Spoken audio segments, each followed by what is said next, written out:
Hi, leave you here.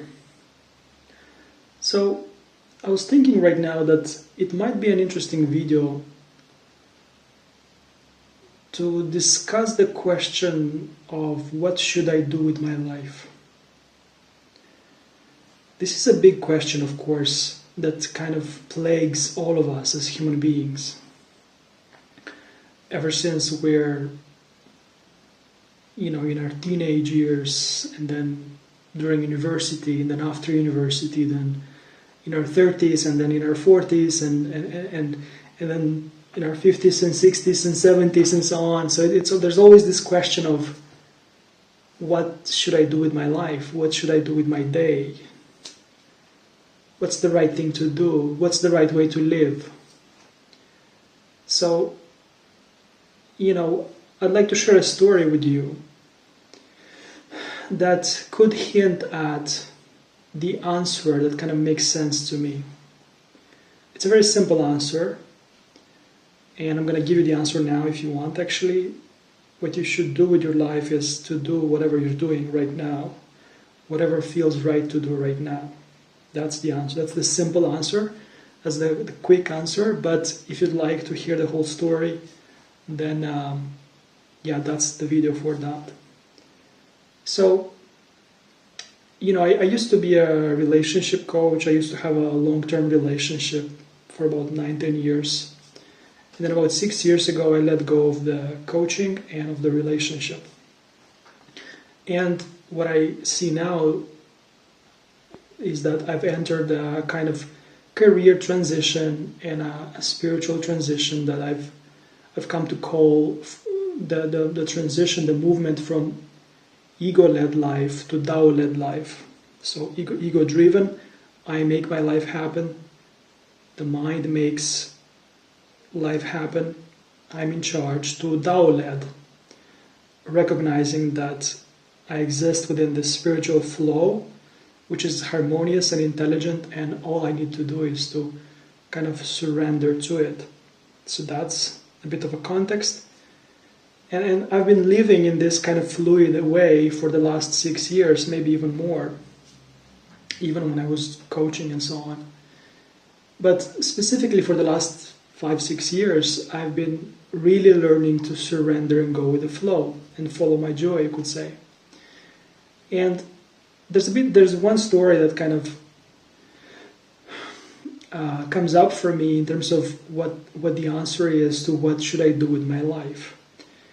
So during this 5-6 years, I've spent a lot of time in Italy and also some time in Madrid, and now I'm in Romania, a small city called Iași. So all these years, being single, I've been doing a bit of a circuit. A few months here, a few months in Italy where my father lives, and a few months in Spain where my mother lives and my younger brother. So I live 3-4 months here, 3 months there, 3 months in Madrid, and then so on. So I've been doing this kind of circuit, which is beautiful. I mean, I just needed to change the air and change the atmosphere a bit, and it was beautiful. So when I was in Italy, maybe 2 years ago, my usual way of living life there would be that I would take the bus, and this is an important detail that will make sense in the story. So I would take the bus and I would go to Padova, to the main city, because my father lives maybe 10 miles outside of the city. So basically every other day I would take the bus and go to the city, go to a coffee shop, maybe 2 coffee shops, 3 coffee shops, and spend a few hours in each and, listen to different spiritual materials and reflect on life, and sometimes go through my non-dual process and kind of listen to non-dual, like radical non-duality videos and so on. Or maybe write articles that would kind of show up for me, would begin to emerge. So this was my usual day. Every other day I would go to the city, and I guess the other day when I would be at home, I would just go for a walk in the area.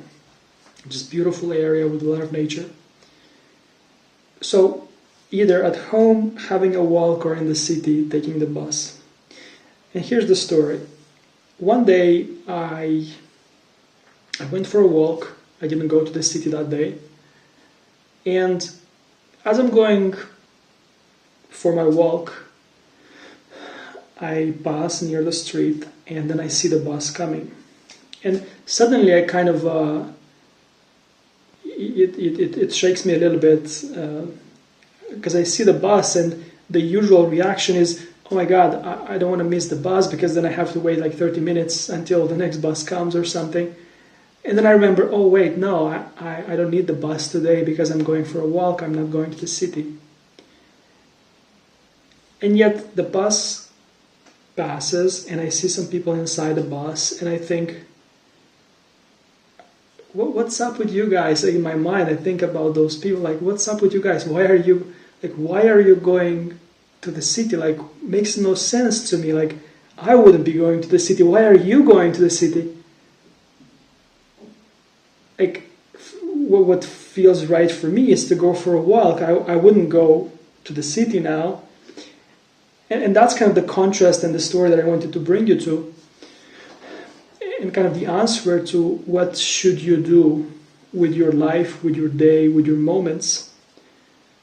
The answer being that you should be doing that which feels right for you, because that will feel right, because it's the right thing for you. You see, in that case, as funny and as confusing as this may sound, this kind of story, because for me it felt right to go for a walk, it didn't make any sense to go in the city, and it almost felt weird that other people wanted to go to the city. And yet when the time was for me to go to the city, well, that was the right thing for me to do, and actually felt right. Felt like the most important thing I could do with my day, with my time, with my life in that moment, right? So it was for me personally, it was a beautiful contrast in that moment to see that, that which is right to do is that which feels right to do in the moment. So if for me it felt right to go for a walk, that was the right thing to do. And if for the people in the bus it felt right to go to the city in the bus, then that was the right thing to do for them, right?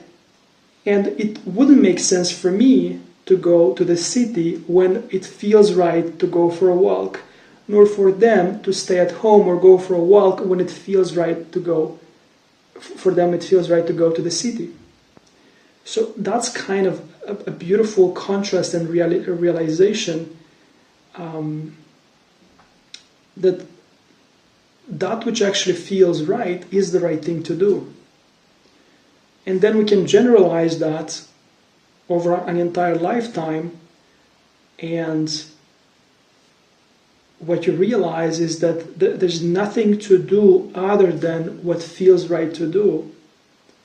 And then that leads to the next thing that feels right and the next thing that feels right. And that's how whole life gets built. And of course, generally the mind thinks of life as a storyline with past and present and future, and wants to predict and thinks about the big project of my life.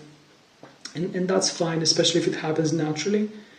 But it's not actually necessary, because life, as I've come to see it, is an emergent process. So life emerges, kind of like like those Italian fountains. They're not just Italian, but in Italy you see a lot of them, where you see the water kind of rising and falling and rising and falling. And that's kind of how I imagine life, as this emergent process. And we're always here, it's emerging. So what feels right to do now is what's emerging now. And, in the next now, there will be another emergent activity and another one and another one. And that's how life is lived, from birth to death. And, life is answering the question of what should I do with my life in every moment, through that which feels right for you to do. So, for example, right now, what feels right for me to do is to make this video, and nothing else feels right. Therefore, that's the right thing to do. And for you, apparently, it seems like you're watching this video, and that's the right thing for you to do. So, yeah, in a simple way, you can think of the answer to the big question of what's the right thing to do? What should I do with my life? Well, this, whatever you're doing right now, whatever feels right for you to do. If it feels right to go for a walk, then you do that. If it feels right to go to the city in that case, like in my example, then you do that. If it feels right to read, then you do that. To, maybe watch a video, maybe watch some reels, maybe watch a movie, exercise, cook, buy groceries, whatever it is. The answer is in what feels right. There's no need to complicate it more than that. So yeah, I hope this was useful, and probably in another video, I'm going to make I'm going to share a bit of a different angle on kind of the same question, on what the purpose of life is, maybe 3 levels of purpose. That is a framework I generally think about life and purpose. But yeah, for now, this is your purpose, is to do that which feels right in the moment. Hope this was useful, and I'll see you in another one.